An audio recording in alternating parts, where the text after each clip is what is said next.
Well, hello and welcome to the Church Office podcast. My name is Gavin Smith, and it's a joy to welcome you today to our Admin and Ops podcast. We love talking about the work of ministry behind the scenes, whether it's policy, procedure, working with leaders, helping pastors, whatever we can do behind the scenes to make our churches effective for the gospel. That's what we're passionate about. And we've got a special guest on today, Richard Coekin from South London. How are you doing, my friend? Thanks for being on the podcast. I'm great, thank you. Thank you for having me. Really privileged and excited to be with you. It's really exciting, and we're going to be talking about Reach Ministries today and sharing a little bit about them. Before we jump into our topic, let me just do a big shout out to Church Suite, our sponsors of the podcast. We are grateful for Gavin and the team at Church Suite who kindly work with us behind the scenes and fund all that we do on the podcast to make this a free service for everyone, which is great. If you haven't checked out Church Suite, please go and check out their website at churchsuite.com. It is a brilliant database with so many aspects that will help you in your work. Please go and check it out and find out more about them. Richard, tell us a little bit about yourself. Tell our podcast listeners what you've been involved in. Well, as always, sinner saved by grace. I'm married to Sian, who's a beautiful Welsh GP. We have 5 grown-up kids. Can't remember all their names, but the first one of them has just delivered our second grandchild. So we're full of joy of that. And 5 of them, oldest 3 are married. The youngest is still at home living with us. What else would you like to know? Yeah, you were a senior pastor for many years. Tell us a little bit about your experience. So trained at Moore College and then at Wycliffe Hall. I trained actually before that. I was a commercial solicitor actually in London. Okay.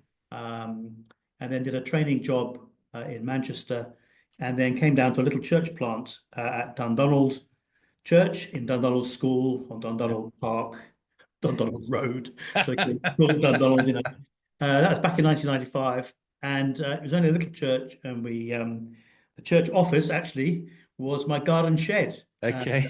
For the first 8 years. But God was very kind, and God brought along some vigorous young leaders, and there weren't so many church plants. Everyone wasn't talking about it quite then as they did in the next 20 years. But God grew the work, and we went multi-site, went through a couple of building projects, and God kept raising up new leaders. And so we planted a number of churches, and then, so 29 years later, I have just stepped back from being senior pastor at Dundonald Church. Yeah. And, should I say something about commission as well? That'd be great. Yeah, it'd be great. So the opportunity came up to start a church in West London. So St Helens Bishopsgate invited me to recruit from their evening congregation, which was very generous and kind of them. And we took about 90 of their evening congregation. Obviously, you don't often plant with 90. But with Matt Fuller helping me. So I was senior pastor at, it was called the Bible Talks then, what is now Christchurch Mayfair, at the same time as at Dundonald. And also we started planting. So 9 churches went out from Dundonald, and then across London, by God's grace. Somebody said we'd helped with, the network had helped start 43 new churches, but of them, some left, some closed, some combined. I think there's about 31 churches, of which in commission at the moment, of which about 22 are established, 9 are getting themselves established. Yeah. And again, I stepped back from being ministry director last summer. And so I was succeeded in both roles by wonderful men. So Richard Ledbetter, so Leddy at Dundonald Church, and Andy Mason is now ministry director of commission. And I'm what's called emeritus in both emeritus roles, which but that's to give time to this new ministry, which I've been wanting to get involved in, which is Reach Ministries UK. Yeah, it's a real privilege. So we've got somebody who's very experienced on the podcast today, and that just means I'm old, but you're right. Oh no. Huge experience, and now you're launching into something new, which we've connected in London together, and this is really just a great opportunity to signpost pastors who are listening to the podcast and administrators who may be aware that their pastors need some help on both angles. Reach Ministry could be the perfect place for you. Let's talk about your heart to start this end, Richard. How did all of this come about? It's not just because you're kind of taking a step back, is it? No. This is more than that. Well, actually, we started. So Ray Evans from the FIC and I had talked in the past. Both of us have been doing a lot of mentoring and training with pastors inside different spheres and networks, Yeah. and some abroad as well as at home. And so, in fact, somebody asked me a few years ago, what would I love to do, in my final years of ministry, God willing. And so this is what I'd love to do, which is to serve pastors. I mean, the ultimate aim is we want to reach the lost, and Yeah. that's all of what we're talking about is to glorify God in reaching the lost. We're told that the reason God hasn't yet ended the world Yeah. is the same reason that Jesus called us. He called his disciples to follow and learn how to fish for others, and Yeah. he was a relentless evangelist, and you'd find him um, off with the lost, talking to them. And when he left us, he told us to make disciples. So I take it that Bible-loving churches are going to be all about Yeah. reaching the lost. And the reason why we hold up the truth, 1 Timothy is churches are the pillar of the truth, is because chapter 1, God is the Savior Yeah. who wants everyone to be saved and to come to the knowledge of the truth. Yeah. So I think we want churches that are going to be effective in reaching the lost. Yeah. And so, yeah, Reach Ministries is committed to that. I think Ray and I have observed that perhaps in recent years, we've had lots of evangelical churches committed to good preaching, and Yeah. I am totally committed to the priority and centrality of Bible teaching and indeed of expository preaching in Yeah. particular. But I still think that the Bible teaching ministries of a church are the heart of the church, they're not the whole. Yeah. And all the body life doctrine of the New Testament points to how God, the risen Christ, has entrusted teachers to equip everyone for their ministries, Yeah. all the members of the church, the many ministries that collectively grow churches. And I think we've been sorry, shall I just keep? Yeah, keep going. This is great. I'm capturing your heart, and this is Yeah. great. No need for any questions at this rate, is there? No. Sorry about that. But I think we just observed that I think there's been a slightly sort of focus on the word ministry only, and not much on helping churches to organize in order to build platforms for the word. Yeah. And so classic, we've got a lot, I think two or three things. Firstly, the aim of Reach Ministries is to encourage and equip leaders and their teams for gospel ministries that actually reach the lost. Yeah. So it's about encouraging and equipping people in the nitty-gritty practical elements of church life. I think there are wonderful ministries. If you want theology, well, you need theology. You might go to a Bible college, or you might go to Catalyst, or you might go to the Pastors Academy. If you want Bible handling, then you'd go to Cornhill. If you want soul health, you might go to Living Leadership. Yeah. And there are lots of great ministries. If you want in-service academic training, you might go to Crosslands. Wonderful ministries. Yeah.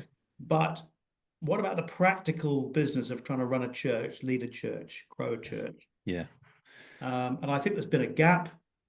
And so what we're trying to do is, across the country, there's a steering group that comes from churches across the land, wanting to change the dial, a bit like we did with ministry trainees 20, 30 years ago. Make it normal for church leaders to seek assessment and consultancy appropriate to their needs, their context, as a constant thing. In any other serious profession, if you're a doctor or a teacher, you'd expect to have ongoing assessment and training. Yeah. It's not professional development. Yeah. That's right. Yeah. Professional development. Yeah. And I think all our training has been all front loaded.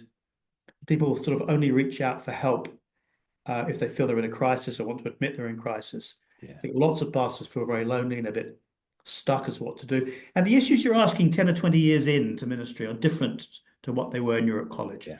You're not so much asking how to exegete Deuteronomy, that matters, of course, all through. Yeah. But, leading a team, growing a church, raising elders, managing conflict, tension, stress, raising money, family issues.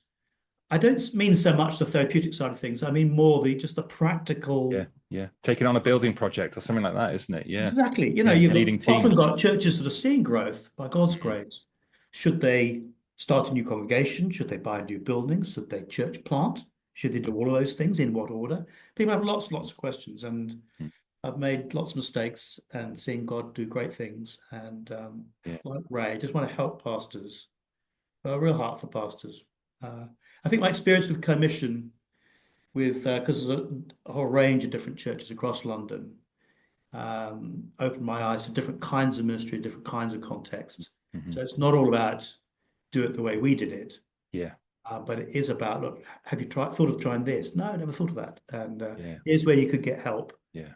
And I'd like to make it normal so that across the country, pastors feel, let's say they're looking forward to the next year and they're thinking, I think I might get a bit of help with this. Mm. I'd love Mm. to get some help with how to raise up godly elders Yeah. and then have mentors across the country of many kinds, different kinds of mentors. I'm not the right kind of mentor for everyone. Mm. You may want Ray Evans, you may want Piers Bickersteth, you may want Matt Baldock. And so we're growing the team of mentors across the country Yeah. so that pastors to start with, but also other members of the team Yeah. can access the practical help and ideas and encouragement that they need. So that's what it's all about. Yeah, no, this is great, and I think this is where it overlaps with the church office. That whenever we go out and do a back office review with a church, we're trying to really try to start with trying to establish what is this church seeking to do? What is their vision? And unless you get that clarity at top leadership level, where senior pastor and a bunch of elders have got a real idea of what they want to do, everything else fits in then. So what's our operational plan? What's our strategy? How do we finance? How do we work the building? All the things that we love doing behind the scenes in churches, we've got to have that kind of clear vision to start with. And I think that's where I find a lot of leaders feel the pressure Yeah. to have a vision. And some think they've got to have a huge vision. Others have got no idea how to even start to put together a vision. Has that been your experience as well? You share that? Very much so. And so, I mean, there's four kinds of, I should say there are four, we might come back to it, but 3 or 4 different things we do. There's a national conference coming up in May, and then there are regional training and clinics, Yeah. so either delivering material or hosting questions and so on. And then ongoing consultancy and mentoring and so on. And then you can have a full church assessment. And that's the big whole kind of Yeah. big change document where one of my colleagues, Andy, is heavily involved in producing a significant study on a church. And just in the mentoring and in the church assessments, we're finding that lots of churches, they know roughly what they're doing. They're Christians, they're Bible people. They know roughly, but they've never quite clarified what their vision is. They've not clarified what the ministries are that they're pursuing to get there. Yeah. Quite often, it's very focused on the senior pastor without clear parameters for other ministries. And operations teams who are dying to help Yeah. and willing to help, Yeah. often struggling to help because there's no clear strategic vision for what the church is doing. Yeah. And I think there's been a bit of a sort of racist, anti-American, or anti-business. I mean, you do need to be careful. Our work is primarily spiritual, and as I say, we want to keep Bible teaching at the heart of everything. Yeah. Andrew Hurd's written a really helpful book called Growth and Change, where he spends a long time prefacing the need for growth and strategic thinking, just warning us about the dangers of being too focused on strategy. You can be too obsessed, and there's no silver bullet. The gospel is the path of salvation. But if we want to deliver the gospel to growing numbers of people, to see more and more people saved from hell for heaven forever, we've got to organize. We've just got to get organized. And we're also finding lots of lay leaders are very familiar with these things because they're dealing with them a lot in their working life. Yeah. But they're often a bit frustrated because they don't understand the pastoral world. And then we've got lots of church pastors who don't really understand how to get organized. Yeah. Yeah. So a lot of our sessions, I mean, we're building a sort of suite of different kinds of sessions. You can have all kinds of leadership and structural things, but one commonly asked for is how to cast a vision, how to clarify your own local vision, and then also how to structure a staff team to realize that vision, which will be different in different places. And that then starts to give operations teams a chance to really help because now they know what the ministry teams are trying to do. And this is true of small churches and large churches alike. Yeah, and I think your tagline just takes us through a bit of that process, doesn't it? Helping leaders to reflect where they are now at the Yeah. minute and where do they want to go and then how are they going to get there. I love those kind of three steps essentially. And talk us through that first step then. How do you help leaders reflect where they are now? Yeah. That would be Well, interesting. well, I think one of the things we want to encourage people to do, lots of people have never done anything like this. Lots of pastors have never done it.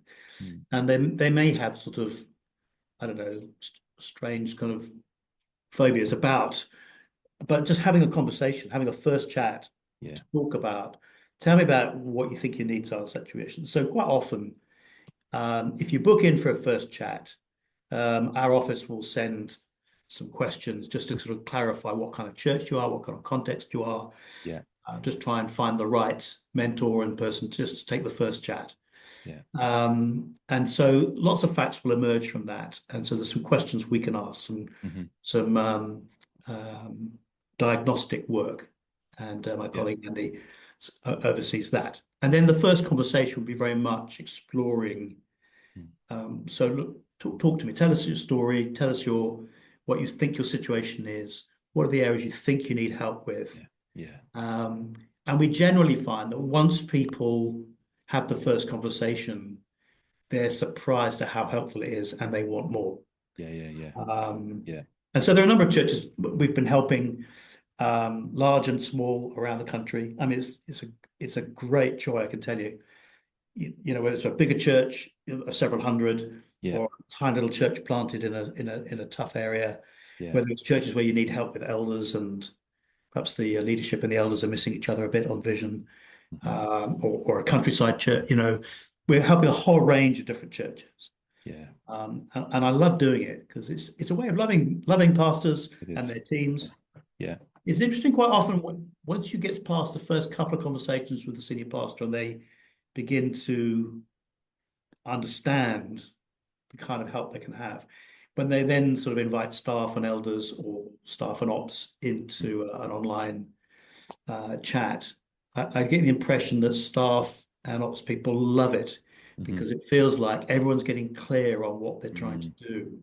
yeah, yeah, Christians full of the Spirit are always eager to help, yeah, sometimes not pulling in the same direction because there are differing, just to bring those things out and to talk about. So, what is the vision? What are the ministries necessary to get you there? What's the yeah, pathway you want people to walk as they arrive at your church? Where are the blockages? Um, yeah. yeah, Yeah, those are so true. And I think, and what I love being able to do is, as we get the opportunity, and I do get to go and see lots and lots of churches, I'm constantly learning when I'm going and saying, oh, that's a brilliant idea. Because some of you're not just looking at some of the messy things, you're looking at some of the evidences of grace that are everywhere in the church. And sometimes just the opportunity to point those out to a leader to say, this, and this is incredible. There's grace of God all over this. Your leadership here is fantastic. The church is thriving in this area. And often leaders don't even get that kind of feedback from outside. And it's a joy to be able to bring that. And they're not the leaders that I come across don't tend to get a lot of encouragement. They don't tend to get a lot of time to reflect on how things are going. Um, we've got to change some of those things in our culture a bit. well, I mean, as we know, it's tough for pastors at the moment. There's been Yeah. lots of scandals and therefore lots of suspicion, and lots of pastors feel doubted and feel, Mm, and of course, because those are issues we have to take seriously, and there's lots for all of us to learn. But it is a tough time, and that's reflected in the low numbers of people applying for training in leadership. yeah. One of Yeah. the ways we can help that is to try and equip and support leaders in the role. Yeah. And one of the things we're keen to do with Reach Ministries, there's lots of books being written by people who've never led a church and don't know the challenges or not led a church in a British context. Yeah. It's a bit different working with a church family than it is working with a business. It's quite a lot different. And so one of the things we want to do is to let pastors and leaders learn from each other. So one of the things about the conference, if you don't mind me just mentioning Yeah. the Of conference course. again, 14th to 15th of May. We've got a cast of thousands coming to give, sorry, it's 40 or 50 different speakers doing seminars and Yeah. TED Talks and clinics. And the reason for the variety is we're not so much wanting to tell the world how to do ministry. Mhm. We wanted to provide a platform for pastors in British contexts Mm. to come and help one another. Yes. So we've got lots of people giving different um, TED Talks or clinics or podcasts, whatever, not podcasts, talks and seminars on different aspects of church growth so Yes. that we can hear how God has been doing things on Yes. the ground with them. Yeah. I was chatting to a brilliant leader, you probably know who it is, up in Hull. He was just describing all the after school children's clubs Hmm.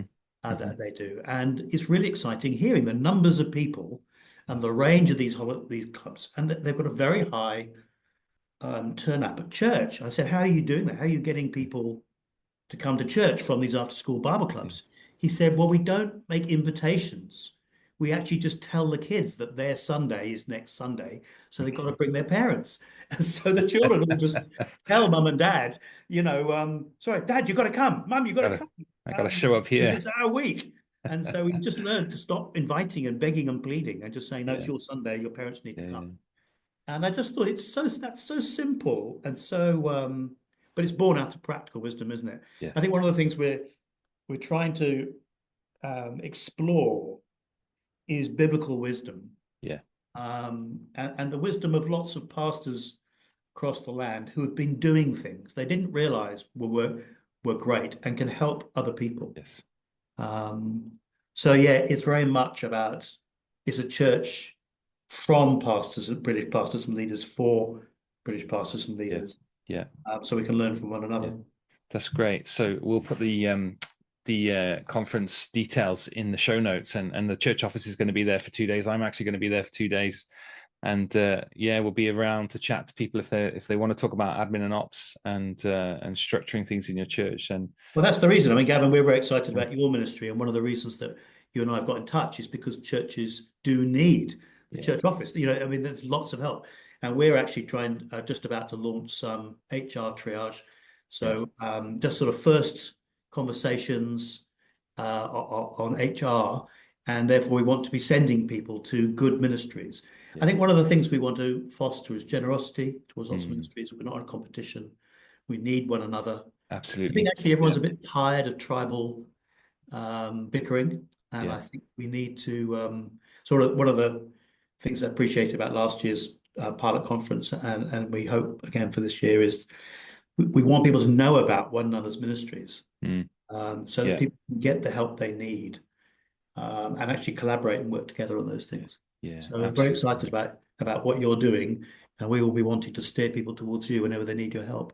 Yeah. Yeah, no, we're really excited to work more closely together and to see how we can serve churches. And we share exactly the same heart here at the church office. We want to see churches effective for the gospel. And we know that some organizational structures, some thought around the area of admin and ops can serve churches to be more effective in those areas. And We we've we find that lots of even very, very able preachers and teachers, people well known, some who've yeah, written books and so on, have often not thought very much about how to structure their teams.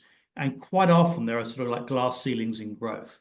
yeah, So, yeah, if your model for ministry is Bible teaching and relationship, you can have a strong relationship with 150 people. yeah, But beyond that, you can't remember everyone's name, and the relationship starts to break down. And so a lot of churches plateau between yeah, 150 and 200, yeah, and they've got to structure and they've got to organize. And the senior pastor in particular has got to stop trying to be at the center of everything yeah, and to equip. It's Acts 6, isn't it? yeah, it is. And you've got Yeah, the great yeah, apostles failing to even care for the widows, yeah, disastrously undermining the gospel. But in order to preserve the centrality of the Bible teaching, they've got to learn how to build teams, how to yeah, identify, yeah, raise up leaders, and then pray for and appoint and authorize leaders to do the ministries that they can't do yeah, very well themselves. And so the word of God spread. And it's funny, I used to think that Acts 6 was all about the priority of Bible teaching, but now I often give it under the title. In fact, we all look at this at the conference. mm, Three things happened in Jerusalem. mm, mm, One, there was great Bible teaching. yeah, Two, they built teams. And so three, the hungry were fed. yes. And in other words, and so the word of God spread. Yeah, yeah, yeah, So I yeah, think we need to learn how to um, uh, not take advantage. access the blessings that God has given to us in the people sitting in front of us in our church families. Yes. You've often, Yeah. the only Yeah. options you're giving people are help with coffee, help with the children, or do the sound desk. And if you can't do those three things, there's nothing else you can do. Mm. And we need to see there's so many ministries that the people Yeah. in our church families, wherever they are, and obviously Yes. they're different in different places, but God has given them to us um, as part of the body to serve Yeah. and to lower the bar, include them in ministry, is a way that God, well, Ephesians 4 says that is the way that God grows his church on the gospel. So, Yeah, absolutely right. And I love your work you're doing on there on Act 6, the people full yeah. of the spirit and wisdom. And as we talk about wisdom here, it is wisdom in leadership, isn't it? And learning from one another. And you're right. I mean, what I usually come back to once I finish a church review, you always come back to leadership. It always comes back to that point. So even though you're seeing some of the symptoms, some of the things that are going wrong, if we can serve leaders to get a clearer vision of where they're at, where they need to go next and how they need to get there, is going to serve everyone in the church. And so I love what you guys are doing. Well, I agree with that. It's worth, of course, also reiterating it needs to be plural leadership.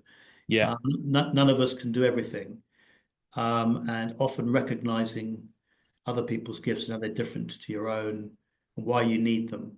yeah, I mean, I do think it's often helpful to appoint, a lead pastor, a lead elder, primus inter pares if you want. yeah, That is help. I think the church benefits from appointing leaders amongst leaders, yeah, but nevertheless, to have them mutually accountable and to benefit from the mutual gifting that the plurality brings yeah, it is really important. But again, how do you get there?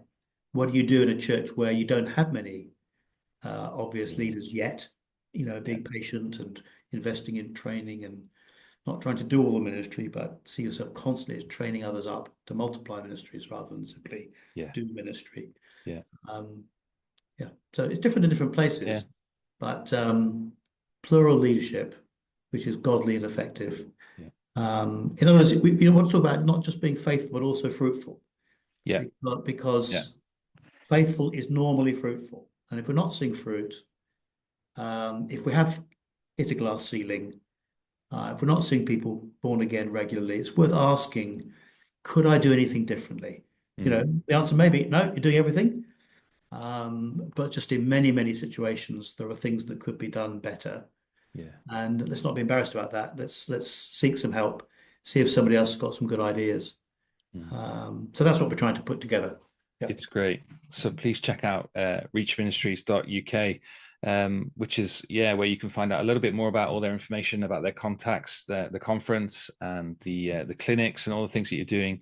And it'd be great for you to consider getting involved in this.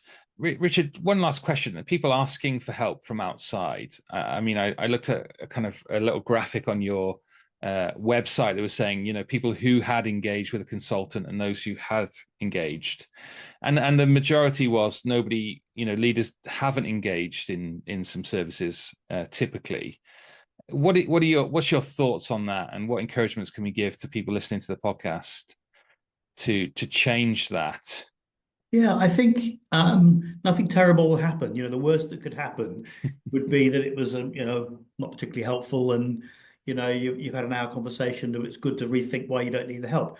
Yeah, Um, the stories we're getting, though, the feedback is incredibly positive, yeah, and this is from larger churches and smaller churches alike. mm, And it's very rewarding for me. You'll hear some of the testimonies on the website, and obviously we're trying to establish make something normal way beyond me and Ray. yeah, This is something just a culture change. yes, It's not feeling you have to try and do ministry on your own and suffer in silence and struggle away, and perhaps look with despair and envy at other churches that have positive stories to yeah, tell. yeah, yeah, yeah, Lots of ministries just hard graft. mm, And I think it can be really encouraging. We're finding people coming on and telling things. And one of the great things to say, brother, what you're doing is fantastic. yes, I mean, yeah, I don't know if you realize not many people are seeing this. yeah, This is yeah, yeah, wonderful. yeah, So I think to be encouraged, but also to have some suggestions for how to improve it. Lots of people are coming back multiple times. yeah, I think there may be some pride. There may be those who think I've got nothing to learn, and that's sad. Yeah. I think it's almost the definition of a good leader, that a good leader is willing to listen to ideas. Yeah. And I think the main difference between individual mentoring and conferences, at a conference, you're hearing generalized talks, often from fantastic leaders, often from Mm-hmm. around the world, Mm-hmm. that you're trying to sort of pluck out a nugget here and a nugget Yeah. there, Yeah. because most of the talk doesn't apply directly to you. The great thing about an online conversation is bespoke to you and your church. And I think you almost owe it to your church to have a bespoke Yeah. conversation where you're saying, let's talk about our church in our context and what's happening here. And so all the help is focused specifically upon you and your ministry, your church, your team, Yeah. your situation. I think I can't, there can't be many people who wouldn't benefit from that. I Yeah. guess the other thing is that people are very busy. How do you Yeah. fit, arrange for an hour and a half? We charge for it, though it's means tested, so much less for little churches, and on the grand scheme of things, it's very, very little. But when we are too busy, I think it's worth saying it will benefit your church by helping you take a step or two up in your own ministry and then understanding what your church needs to Yeah. grow and in the end, we're not playing games. We're about trying to reach the lost. Yeah. Yeah. Um, Yeah. and all of us we want to do our best. We want to stand before Jesus and know, I was wicked and I was weak, but I did try. Yeah. And one of those aspects of trying is Yeah. let somebody talk through with you um, if there are areas where there are Yeah. changes to be made. Yeah. Yeah. No, it's great. And when I sit with leaders, yeah, it's a similar thing, that lots of them haven't engaged with a conversation from outside. And I had an interesting conversation with a pastor last week who, the vision was to do a church plant. They got the church over the line, they planted this church. They were kind of still trying to recover in a way because they send their best people, they send some finance with them, and he was just kind of stuck in that thing of, what do I do next? How do I recover the church? And a conversation that just stops and say, have you thought about this? Reflect on this. Be able to draw other people into that conversation.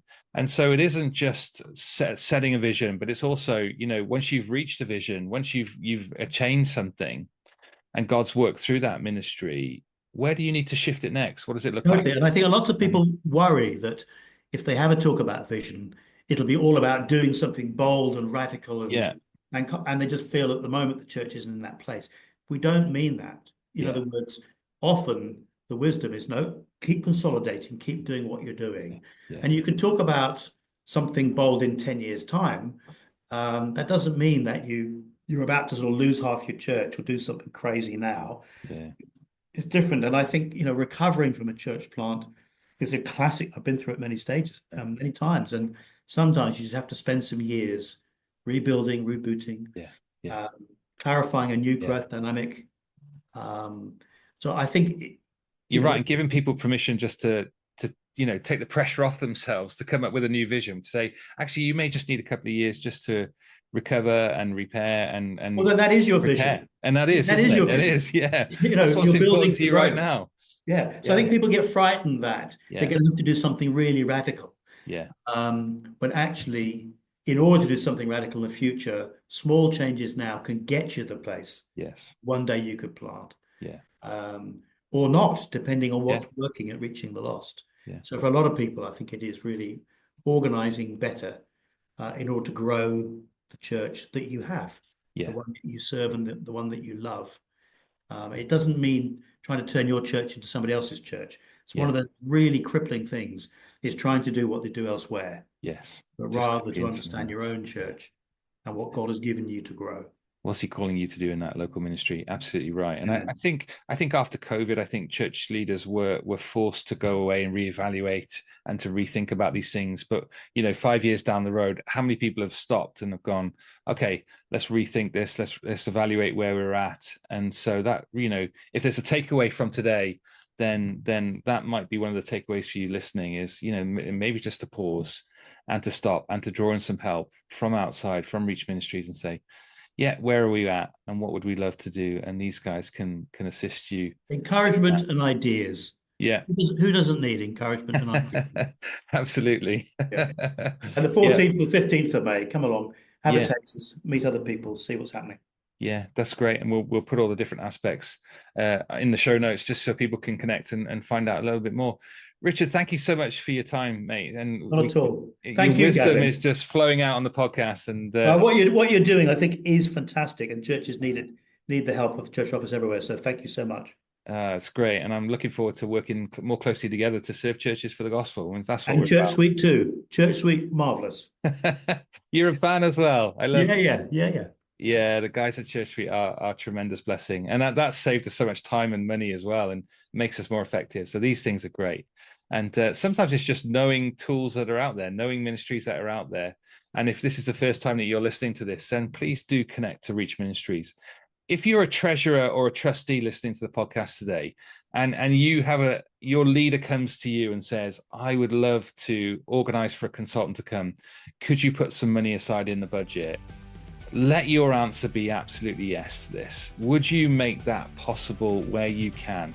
This is a real means of grace to people in leadership, and to be able to have somebody in and speak in from outside and encouragement and ideas, if you said, Richard, is a real blessing. So if you're listening to that, then maybe you should even go and prompt your leader to say, have you heard about this ministry? Maybe it's something that you could connect with. So let me leave you with that as you leave the podcast. So Richard, thank you for your time. And pleasure, thank you. I look forward to seeing you at the conference in May. See you there, brother. Bless you. Bless you all. Thanks for listening to the podcast. Bye.